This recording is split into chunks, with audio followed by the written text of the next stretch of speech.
Hello and welcome to the new episode of Frankly Speaking with Lynne Franks and Friends. I am Lynne Franks, your host, and in this episode I am speaking to my very good friend, the most talented singer-songwriter Sarah Jane Morris. Sarah Jane and I have worked together with many projects over many years, and it has been a delight remembering them all, from What Women Want, which was in 95, Artists Against Apartheid, Red Wedge with the Labour Party, and many others. So you'll be hearing about that, and also her very exciting new project, The Sisterhood. Enjoy. So I'm delighted to be here on my Frankly Speaking podcast today with my very good friend, Sarah Jane Morris, an extraordinarily talented singer-songwriter.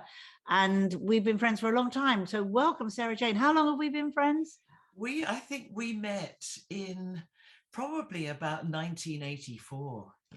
So that was Red Wedge, wasn't it? It was Red Wedge. Actually, no, I think we met before then, because I think we met up at the Edinburgh Festival when I was with the Happy End. Oh my goodness, I think you're right.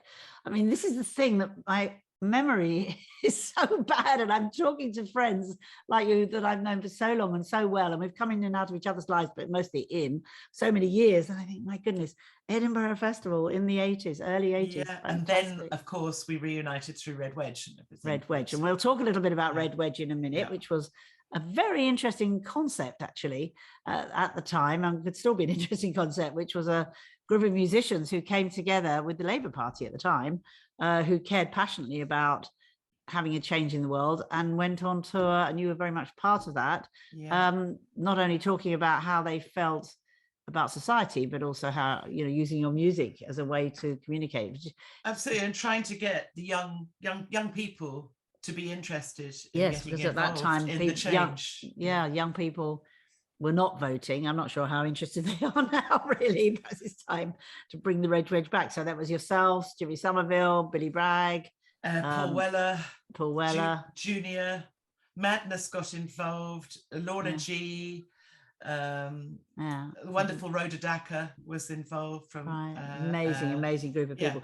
So I have said to you in advance of this chat that I would like to start off and finish by playing some of your music, because I know an awful lot of people have heard of you. You've got huge amounts of fans, but some people, it might be their first introduction to the incredible voice, the blues, soul, jazz voice of Sarah Jane Morris. And so I would like you to choose a track and explain why this would be the track you'd like to start this podcast off with.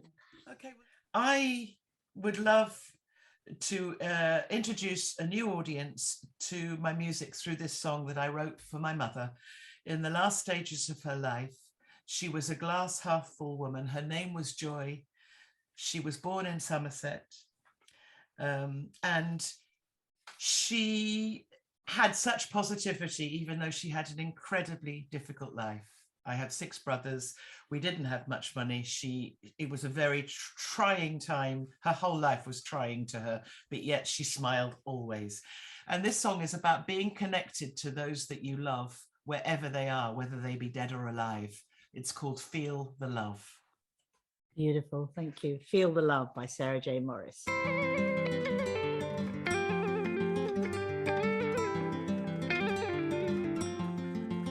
I can imagine lying beside you. I can feel your hair on my cheek.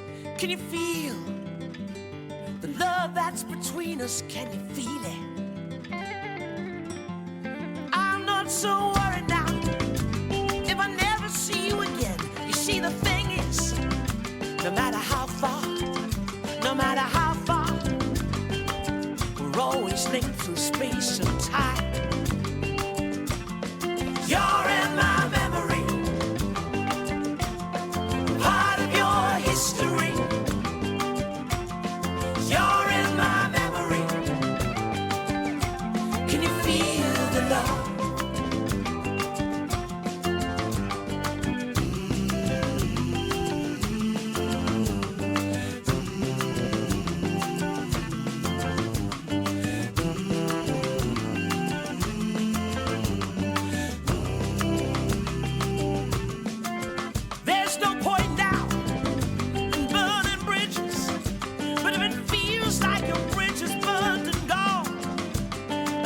chances. They're blown away, feels like they're blown astray. There's always a river underneath. There's always a river flowing in to a deeper ocean. Yeah, yeah, an ocean of love. You're in my memory, part of your history. You're in my memory. Can you feel the love? You're in my memory, part of your history. You're in my memory. Can you feel the love?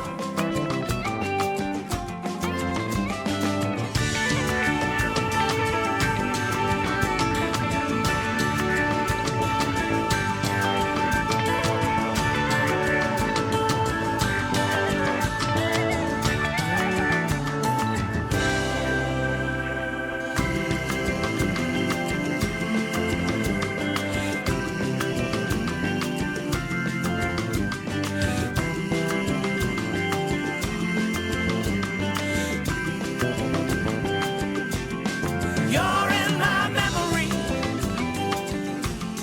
part of your history.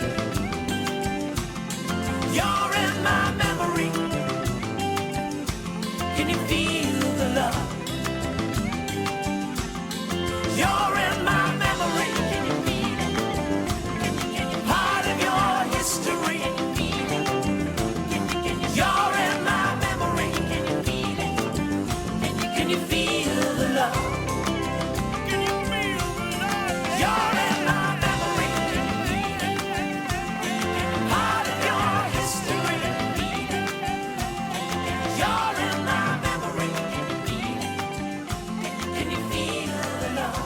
Can you feel this love? You're in my memory. Can you feel it? Part of your history. You're in my memory. Can you feel it? Can you feel the love? Can you feel the love? You're in my memory. Okay. Thank you. That was very moving and very beautiful.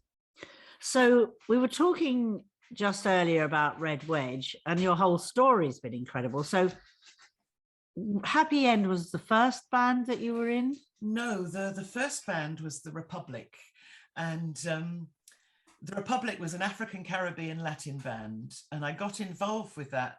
I just left drama school, and with a chip on my shoulder. I'd got a dad in prison. He went to prison when I was 17. And in fact, that was what led me into joining Amnesty International, because I wanted to know about other families whose father or mother or brother or sister or aunt or uncle had been removed for what they believed in. And I studied Brechtian theatre, and then I went to the London School of Speech and Drama, and a Central School of Speech and Drama, beg your pardon. But after that, I didn't complete my course. I felt like that everybody was the son or daughter of someone famous, and I'd just got the father in prison and the chip on the shoulder. So I started singing purely to get my equity card. I had no history of singing. I'd never studied music. Yeah, it was a real accident. So I didn't know what the hell I was doing. But I became friends when I was in Stratford-on-Avon doing this Brechtian course with John Matshikiza. John Matshikiza was a Black South African actor who'd been asked to write the lyrics for this new band that had been set up in London, and several of the people forming the band were from Dartington. So it was quite it was a good beginning, and they were very politically engaged. And so he said, look, they want me to be the singer too, but I'm not sure about it. Will you sing with me? So I got involved through that. He wrote these brilliant lyrics. Our first single was anti the Malvinas War, called Don't Believe It's in Your Interest. Our second single was about the royal family. I think you can imagine our take on that too. and it was at a time where Capitol Records had just started, Capitol Radio had just started out. Yeah. And at that point, it hadn't really established what it was. So they picked up on us where Radio 1 totally removed us because of the content of the song. Thatcher was in power. This was not anything that was praising Margaret Thatcher, this song. And they picked up on us. Then Yorkshire TV did a documentary on us. We were the front cover of the NME. We were the band that was supposed to happen. We also were the cover of City Limits. Do you remember? That was absolutely. That was such a good magazine. And the reason we didn't become hugely successful was because of the political content of our songs. But we were signed to Charlie Gillett's label. Wow. And it was a very interesting time. And that's actually also when I met the wonderful Eddie Reader. We became friends, and we were both in a band together, a Ghanaian band together called Fufu and Light Soup. Oh, so that was the beginning of her and my friendship too. She was living in a prefab in South London, and I was living in Brixton in a hard to let council flat. I remember the flat. Yeah, you do remember the flat. You made it look very magical, but it was hard. It was a hard to let flat. Amazing. So that then led, the Republic split up eventually, and 2 or 3 of us joined the Happy End, which had already been established by Matt Fox and Glenn Gordon, and it was a 25-piece big band making politics swing. And we did a section dedicated to Chinese music, which we called Mao Zedong in cheek. We did a whole section for South American music. We did Irish music. We did a lot of Kurt Weill and Hans Eisler. And it was a brilliant combination of men and women, some of whom had literally just bought their instrument. So they were learning on the job. And we knew that the audience that came to see us would become friends. I mean, we all had that in common. We were playing places like the Diorama, the Hackney Empire. There was a fantastic circuit called the Variety Circuit, which was where, so many of the now big comedians started out. Joe Brand was doing that.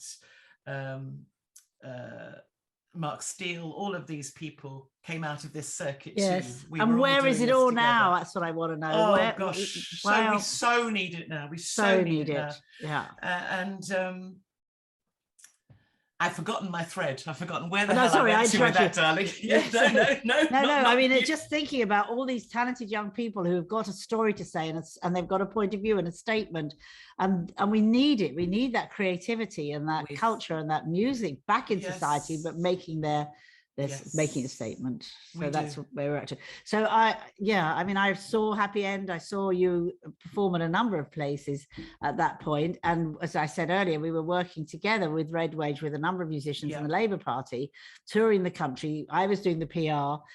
Let me just make that clear. I was not on the stage singing. I was doing the PR for Red Wedge on behalf of the Labour Party, and it was absolutely the first and probably the last time anything exciting had been going on in this country, using music and musicians and young people in a really rootsy, genuine way, as opposed to being sort of bought in and put on some smart platform. It was fantastic.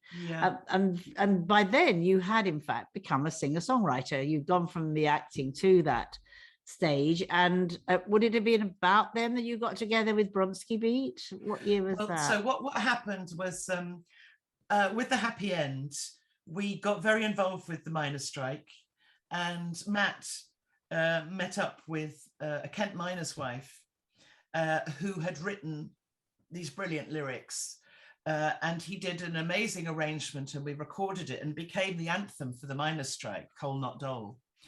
And it was through at that same time, Jimmy Somerville with Bronski Beat and with Richard had got very involved with the miners' strike. So we were both running parallel, doing our bit. And his best friend was Mark Ashton, who eventually came on tour with us. But Mark Ashton was the person that they made the film Pride about. And Mark was such Was that the film about the Pride community and the that was on quite recently? Yes, with the miners, how they worked together. So that was Mark Ashton. That was Jimmy's best friend.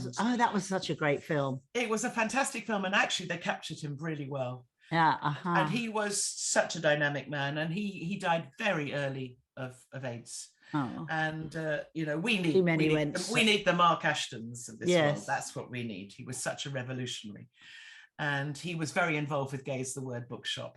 And what happened was Richard Coles had been one of my brother's good friends, because they'd both done the same drama college, the Brechtian drama course, but years after me. They were 4 years younger than me. Right. So, the Reverend Richard Cole, as he knows. The Reverend Richard Coles. Yeah. And so anyway, Richard had joined the tail end of Bronski Beat, brought Jimmy along to see me at this miners' benefit, because my song with the Republic, I did a mock operatic song. It was quite a controlling song. It was called My Spies.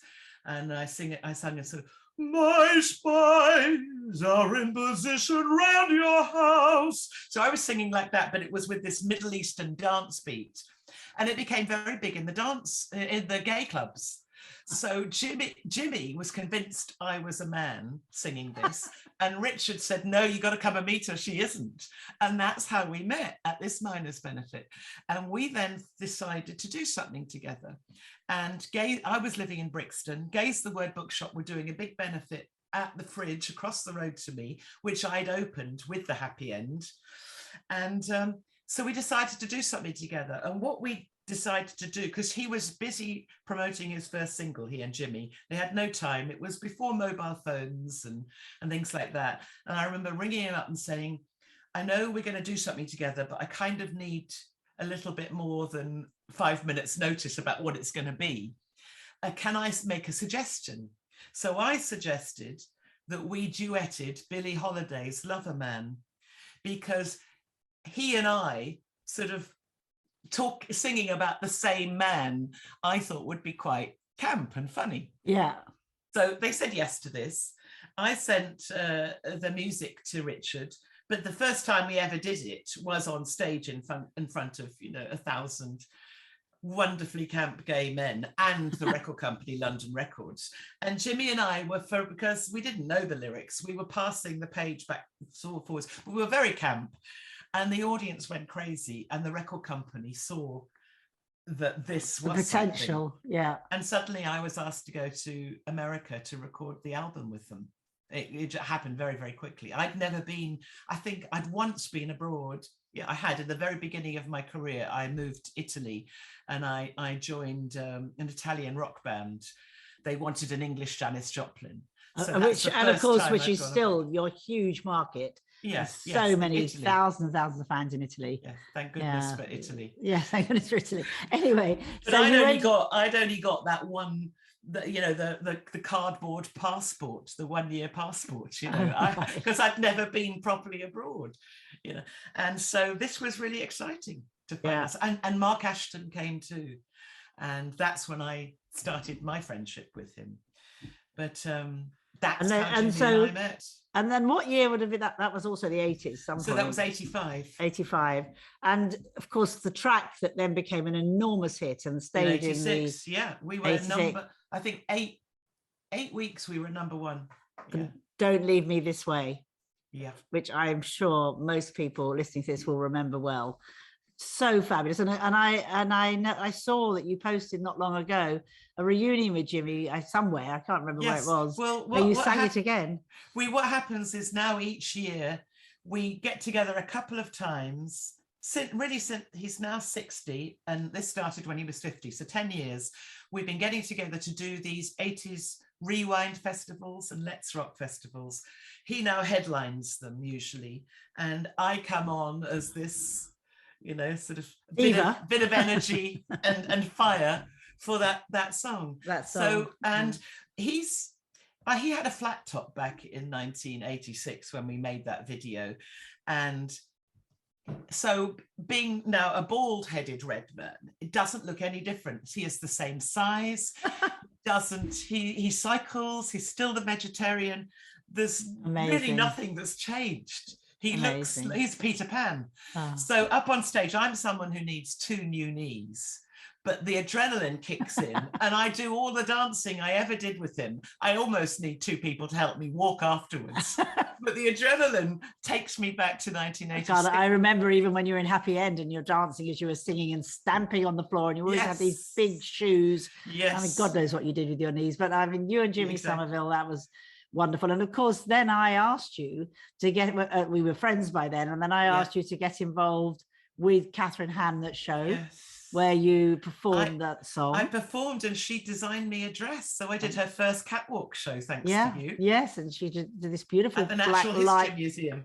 Right, and it was a black lycra dress, and you came on with your red hair just spilling out doing that song. And then I also got you to, I remember when I launched the enormous Next store in Kensington High Street. You got me to open that. I got you to open that and sing there. People were completely blown away. So what was wonderful about that the next one was, it was just at the point where I was being sort of wined and dined by record companies on the back of having the hit with Jimmy. And the publisher came along to that concert, and I got signed to Jive Records. Oh, really? So, from that? God, I didn't know that. That was wonderful. Yeah. And then, of course, the big project that we worked on together, What Women Want, which was in, I always forget because I got it up on the wall here, it was 95. No, it was 95. Yeah. It was no, actually, it was 92. No, was it?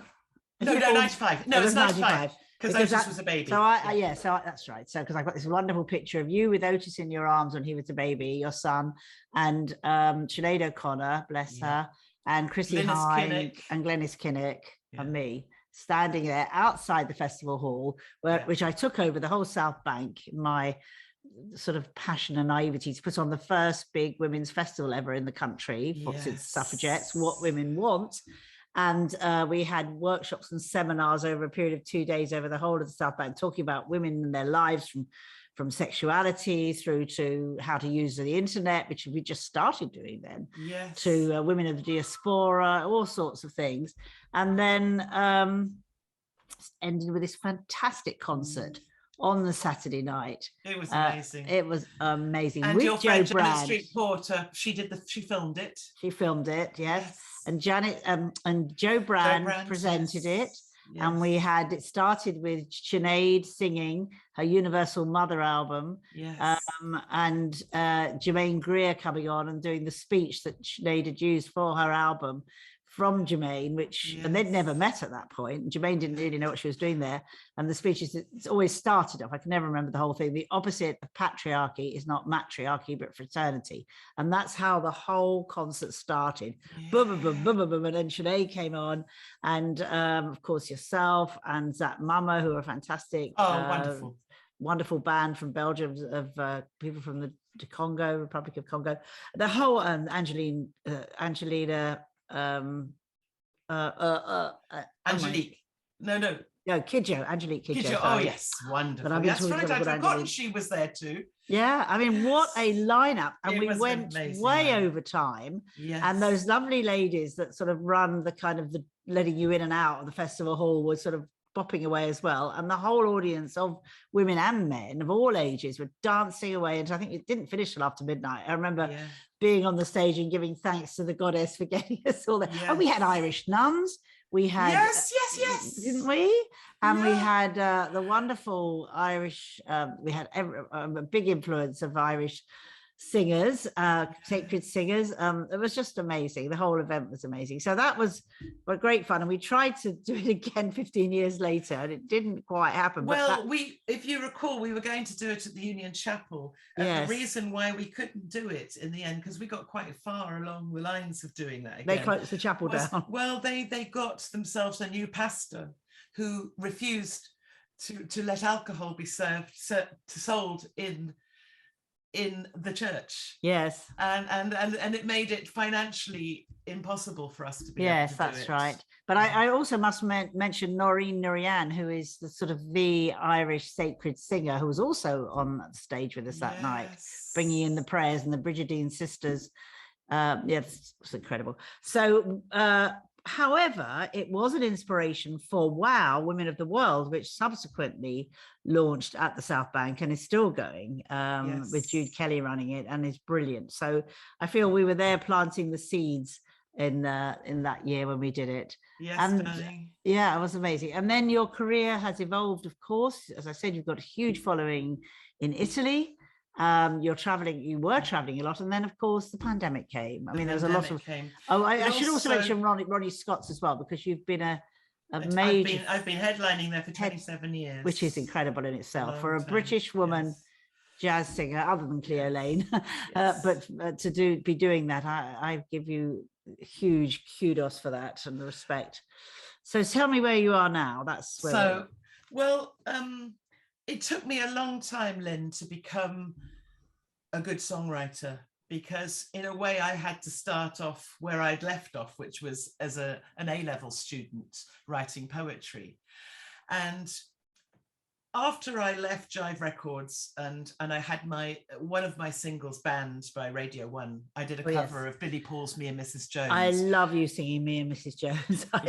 Well, I've tried, because it was banned, I did start a succession of sort of versions of that. On each album I put a version of that on. It was kind of, I suppose in a way it was a kind of two fingers up to the BBC at the time. But what it was it had been okay, because Jimmy and Richard and Frankie Goes to Hollywood and people like that had fought the battle for gay rights. It had been suddenly acceptable to be a gay singer-songwriter, a homosexual, but no lesbian had come out at that point. It was about 4 years later that K.D. Lang came out and was sort of glorious. But at that point, they were terrified that I was a glamorous lesbian that was going to advise people's daughters of another way. And they were terrified of this. And that's why that song was sort of removed. And just at the point where it looked like my music life was over, I was asked to support Simply Red around Europe.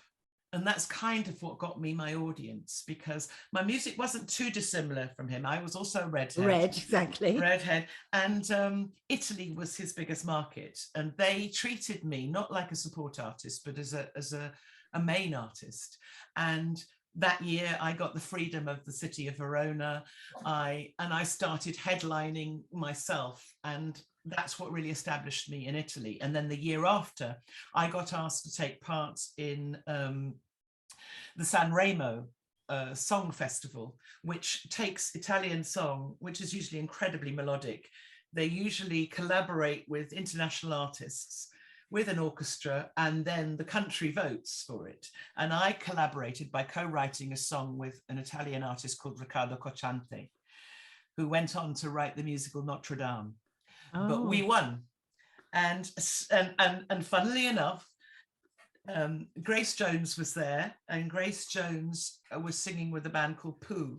They came second, but somebody told Grace that she'd won an award, and I was sort of pushed to one side while she went on a ticket. I haven't met her. She's a bit like that. Oh, she's wonderful. Yes, but she's there very was something got lost in translation. Yeah, and I didn't ever get that award. It's probably a doorstop somewhere in somebody's office. But the fact is, you did win the Sanremo Song Contest, and that which is also amazing. helped establish me in it. It made me famous in the front room. So it wasn't just people of my age that I was playing to, it was grandmothers and children. And that helped establish me. And thank goodness for the Italians, because I don't think I'd probably have a career if I hadn't had that support. I play in Italy more than any other international artist. I do at least 25 concerts a year until Brexit. Until Brexit. Oh, really? Brexit was the first nail in the coffin that's made it virtually impossible for me to take a band abroad again, to be able to afford it. So then came COVID, which also then stopped touring. And for the last 2 years, I've had very, very few concerts. Last year, I did 4 concerts in Italy as opposed to 25. My goodness. And the cost of of all of the vaccine, not the vaccines, but all of the tests and the isolation in a hotel in Italy and all of that. It took away any profit. So it's incredibly difficult. And for most musicians like myself, even I'm fairly established, but I'm not the big continual pop star. For us, this is just, how do we now make a living? How do we continue? And we're all having to think outside the box. Yeah, for touring musicians from all levels, really, yes, it yes. has been horrific. I appreciate that. And then But all the also, people that support you as well. I mean, all the people that support me. And also, we have to think in a different way because of climate change as well. So so many things are now up for thinking about, because it's, how do we travel? And how do we do our bit too, as well as survive? Yeah, and CDs are not selling because everybody's downloading. It's a whole different world, and it's painful because it's change. And we need music. We need the arts. Oh my God, we need it more than ever. And we need to think outside the box. We mustn't be those people that tick the box. We've got to think outside the box. And you've always been, you've always ticked outside the box, and you've always been a project singer-songwriter, as I was saying to you earlier, because it's not about just, I'll just write a song. There would always be a theme and a reason. And of course you had your big John Martin project. Yes, that was we just were doing before lockdown, wasn't it? I did it just before lockdown. We were about to do a world tour starting the day of lockdown. And also I was due for my first new knee.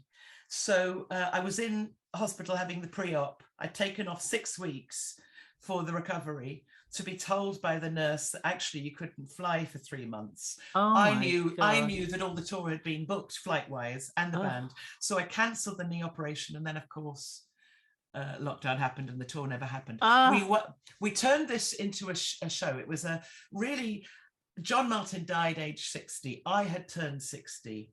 And I wanted a break from writing the human story, because some of the songs that I'd written, I'd absorbed these terrible stories of humanitarian crises across the world. Very painful. And I wanted a little bit of a break. So I thought, I'll take somebody else's body of work and I will celebrate them.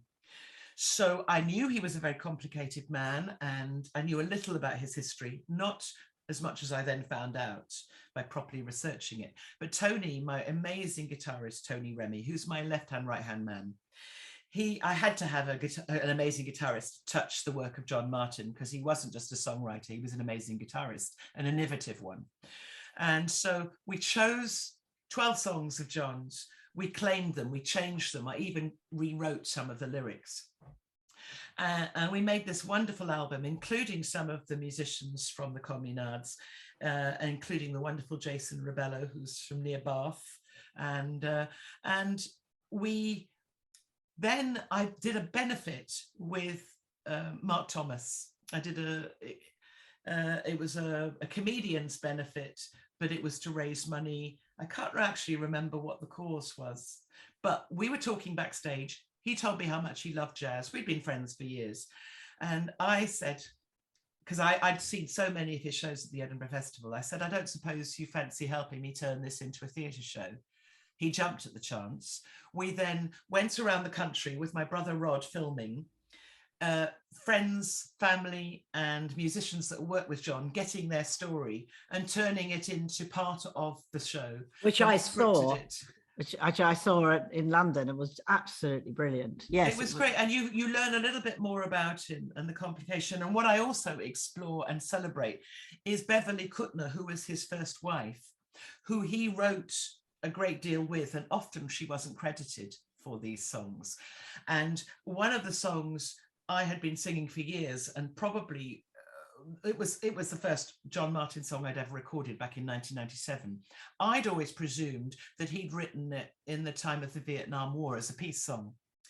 But speaking to Beverly, I found out that when they were living in Hastings, he'd become very absorbed in the idea of evil. And he said to her that he wanted to write a song about evil. And she said back to him, I don't want to know about evil. I only want to know about love. Those are the lyrics of the song. And I didn't know he lived in Hastings, which is where you live now. I never knew that. Yes, and one of his songs, Over the Hill, was written on West Hill. Amazing. Yeah. I didn't know. So he was a very complicated man. And I don't pass any judgment on the man that he was. I celebrate the genius he was as a songwriter. Huge following, huge cult following in a way. Absolutely. After he died. And what a voice. Oh my goodness me. And what he could write was the tragic love song. And in fact, he was only really at peace on stage. You can see that. But what happened was we took it to the Edinburgh Festival. We won an award. So that would have been what we was touring the next couple of years. Obviously it's history now, but we did make a great double vinyl, and I duetted May You Never with Eddie Reader, who had worked with John, had a friendship with him, and it was lovely to once again a beautiful connection. A beautiful connection. Absolutely. So then that, you're right, I then was project based, and I thought, right, I'm in my 60s now, what do I want to do? I want to do, this is when I'm at my peak. I want to get the most out of these 10 years.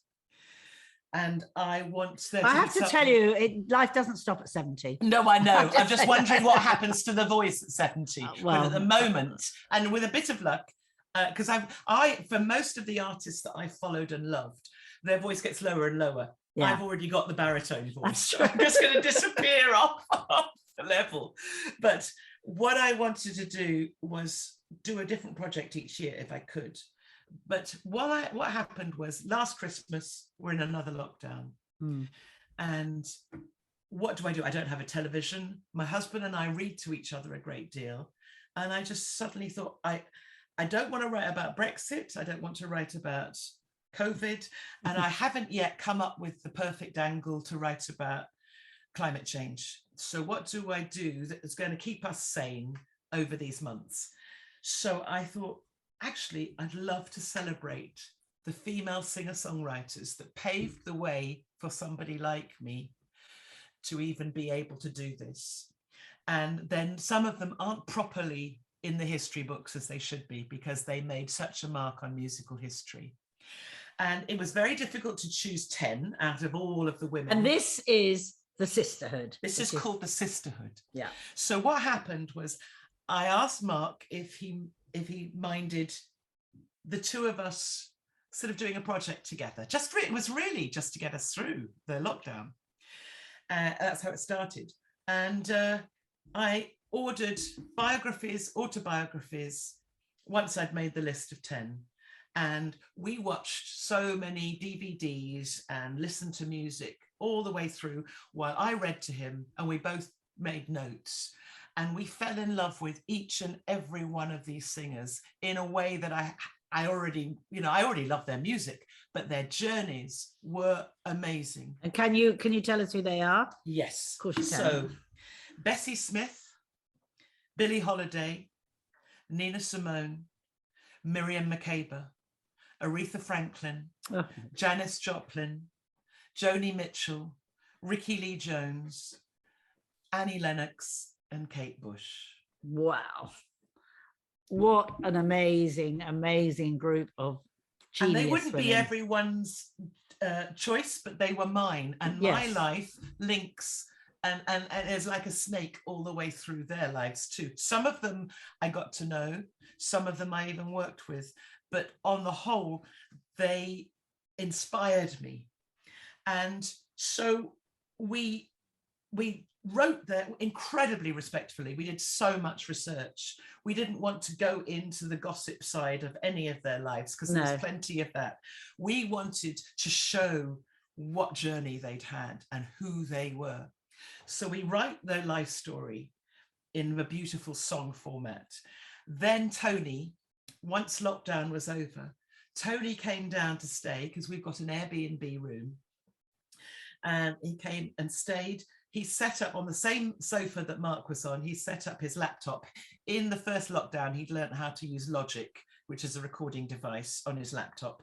I had bought a decent microphone because I'd done a lot of recording from home. I sat on the other sofa. My brother Rod, who's a filmmaker, came along, and filmed me talking to Tony and explaining what I'd found out about this singer, and then reading him the lyrics, and then saying, I think we should write each one of these stories in the genre, musical genre that they come from. Brilliant. So it goes musically right across the board. And then it became a really interesting project. I see it as a series on Netflix or Sky. I mean, I definitely see it as a series on TV, which is what it's a documentary. Totally it's is. A radio series. It could be a theatre piece, and it can go on and on. But what it's about, it's that passing of the torch from one generation to another of these wonderful women who made a difference. I remember seeing Nina Simone in Ronnie Scott's before she passed away. I saw her twice at Ronnie Ronnie Scott's. Saw her twice at Ronnie Scott's. Both times she walked off, because she had this notion that if people were talking, it was disrespectful to her music, and she would walk off. She gets angry. She was an angry woman. What a powerful woman. Amazing. But what I then realized, having written it, and we are so pleased with what we wrote, was I suddenly thought, well, I know that this is something that can run and run, and it is so empowering, and it has been such a pleasure to do. I'm going to turn this into an album first. I've got not a penny, because I haven't worked for 2 years. So I dared to do something, because I'm one of those people that if I start to picture something, I make it happen. Yes, you are. So I booked a studio and dates, knowing I had no money, thinking, I've now got to find the money.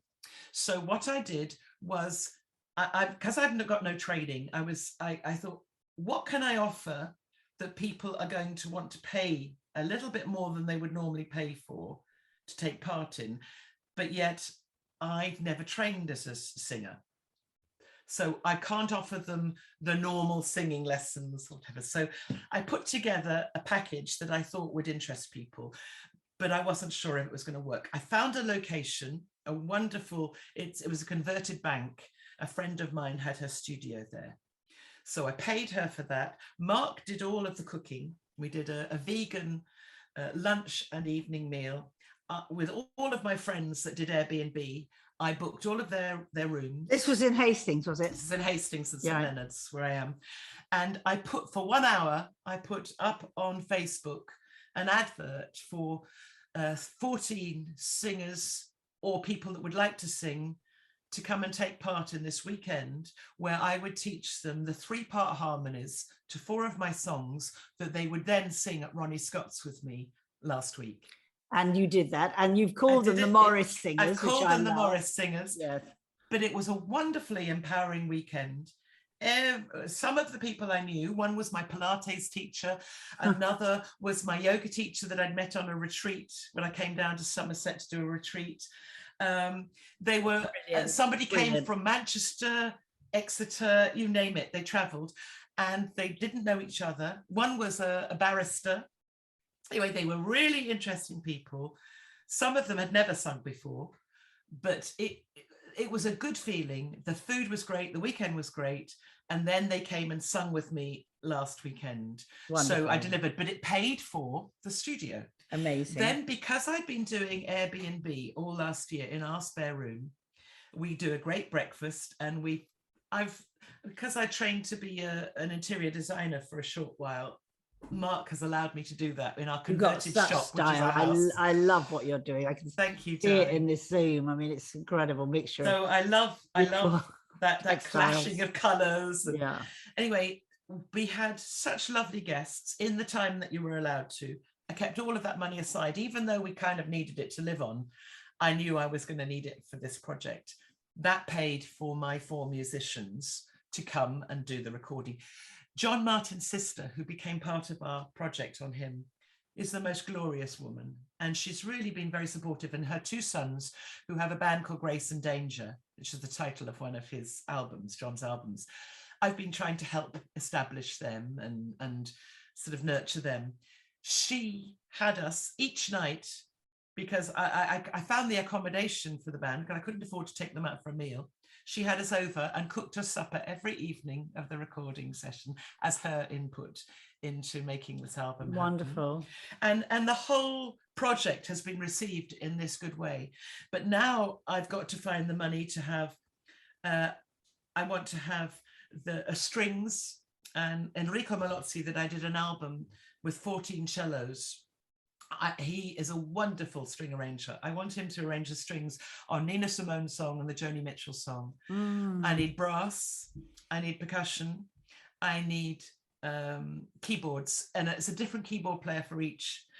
For Miriam Makeba's song, I want to use Mervyn Africa, because Mervyn Africa now lives in Johannesburg, but it was him. It was at the time that I joined Artists Against Apartheid. He was a Black South African musician that I started to work with. That was another place we worked together, because I did PR for Artists Against Apartheid. Well, I was going out with Dali Tambo, who was Oliver Tambo's son. Didn't we put that big event on in Clapham Common? We did. Yeah. Oh my God. So many things. So and we, if you remember, we used Harry Belafonte as the face for the press as well. He got involved, and it was Harry Belafonte that took Miriam Makeba to America, that politicized her. And it was Miriam Makeba that went to the United Nations and convinced them to boycott South Africa. Wow. She is so important, and she's incredibly important in my journey, because so much of my early music was African music. I love Miriam Makeba. I was very, Mama Africa, as they call her, in fact. Mama Africa. And the song I have written about her is so powerful, and it requires the Soweto Gospel Choir, who I had on my Bloody Rain album of the song Coltrane. She was married to Hugh Masekela. They both came to London to perform in King Kong the musical, which was written by John Matshikisa's father. John Matshikiza is the person that got me involved in the Republic. Remember. How amazing. So I'm going to stop now and bring you back again in a minute, because I want to play a second track. And you have recommended this wonderful song that you did record with the Soweto Gospel Choir, who you are going to work with again, because we can see it, so we can know it's going to happen. Well, I want to present Miriam Makeba's song to South Africa as the gift, to celebrate the queen that she was. She was exiled for longer than Nelson Mandela was locked away. Yeah, she was never allowed back. Yes. And she needs to be celebrated. So let's get into the mood of that with this song that you have done from Bloody Rain, your Bloody Rain album. Yeah. And if you'd just like to introduce it. So this song is a very powerful song, and it does feature the fantastic voices of the Soweto Gospel Choir, which will make you understand why I need to have them on Miriam's song. It's called Coltrane. Coltrane. Simela sihamba ngamalahle siveleta la akubane Simela sihamba ngamalahle siveleta la akubane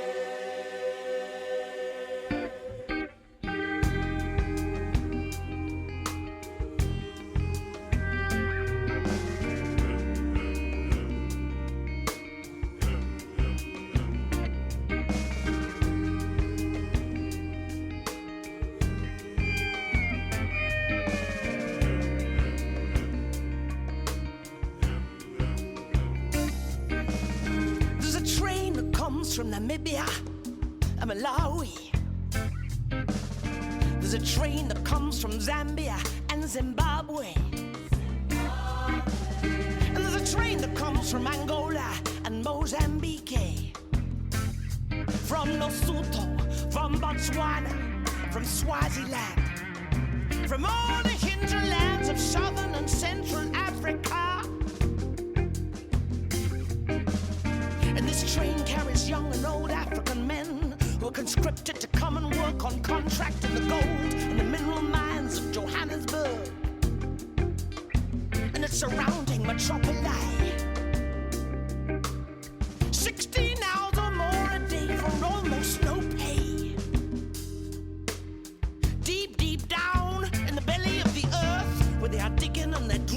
that shiny, mighty, evasive stone. Or when they dig that mishmash mush food into the iron plates with the iron shovels. Or when they sit in that stinky, funky, filthy, flea-ridden barracks and hostels.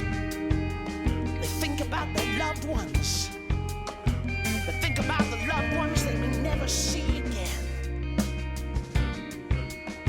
Because they might already have been removed from where they last left them. And wantonly murdered in the dead of night by raving and marauding gangs of no particular origin. We are told. And they think about their land. They think about their herds, which were taken away from them with the gun and the bomb and the tear gas and the gatling and the cannon. And when they hear that train, when they hear that train, when they hear that choo-choo train, they curse the coal train. They curse the coal train. The coal train that brought them to Johannesburg. They cursed that coal train.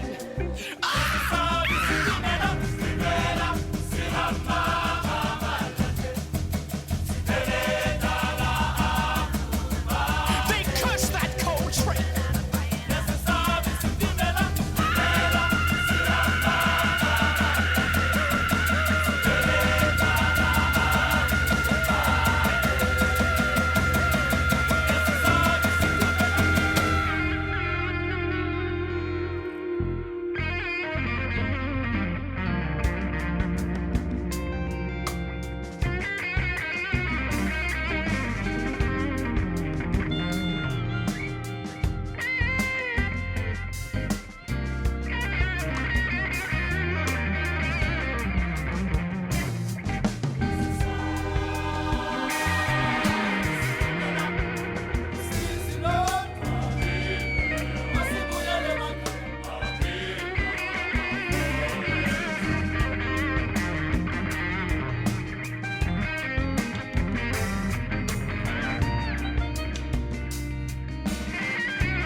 So it will happen. You will get them again. Are they all in South Africa now? Yes. And what I'm wanting to do, because I started a crowdfunder on GoFundMe.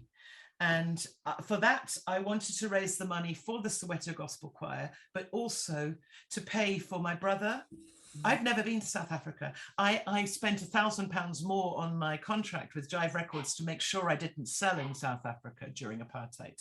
And so that was the time, obviously, I was invited over. I haven't been invited since. I would love to go. So I would love to be able to fly with Tony, stay with Dali and his wife, and possibly do a pop-up concert, but get Rod to film us with the Soweto Gospel Oh my Choir. God. So that's what my GoFundMe on is raising the money for. Beautiful. And then a lovely man that I really met through my manager. He has a venue and it's just outside of Milton Keynes, which isn't where I would possibly normally play, but he has donated a venue to me. He used to work for Yamaha, so the equipment is wonderful, and it's a venue that can hold 100 people. It's got great equipment. He's donated this to me so that I can do a crowdfunding concert. The date we've booked is Saturday, the 26th of February. And what will happen is I'm selling tickets through my website for the Sisterhood. It'll be the first time that myself and a 9-piece band perform those songs from this album. It's £100 a ticket. That's not cheap, but what it does is if I sell 80 tickets, it pays for all of the musicians that are taking part and for the rehearsals involved, because it takes a lot to be able to rehearse people in that understand each and every one of those songs. And then the 60, after paying for the first 20, which pays for that, the 60 will pay for the mixing and the mastering of the album.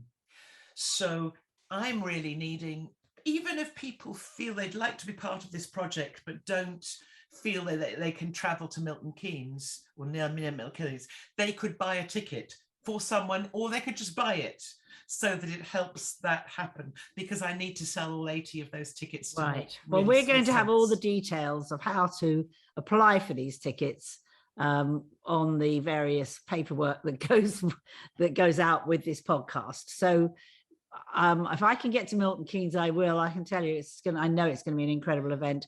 In the meantime, we've also got a deal, by the way. We've got a deal with a hotel there. So if people wanted to make an evening, we can actually, my manager can set them up. With it. I'll have to see if they take dogs.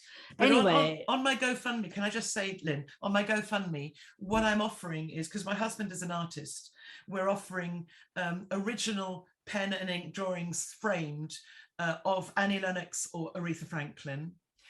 We're offering one day or weekend stays in our place while Mark teaches people to draw.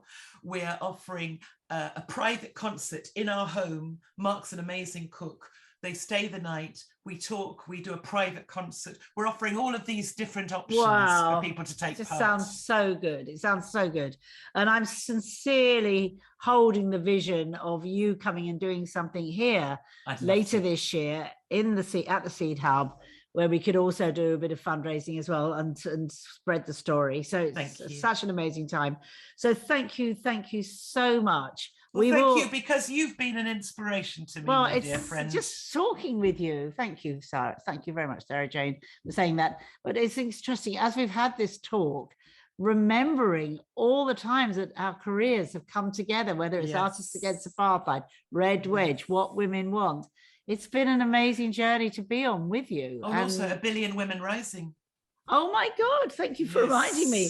1 billion rising. So which we're going to be doing something with 1 billion rising again this year on the 14th of February, which is the incredible initiative that goes on all around the world. It's created by V, formerly Eve Ensler, and it's about drawing attention through art and culture and the spoken word to the horrific situations that happens to women and girls across this planet, the violence, sexual violence, and how we can make changes. And of course, you came and performed when I did a big event in Marble Arch and held the traffic. And then I got involved with that in Margate. I took part. Oh, did you? Did it? Yes. Oh, yes. I didn't know. That's brilliant. I was running 1 billion rising over here. That was, which we, as I say, we are going to do something this year with that, which we're going to make some digital. We're going to hopefully going to interview either V or Monique Wilson. Anyway, we're going to put that out on the podcast coming up in February, and hope people will do a 1 Billion Rising event wherever they are.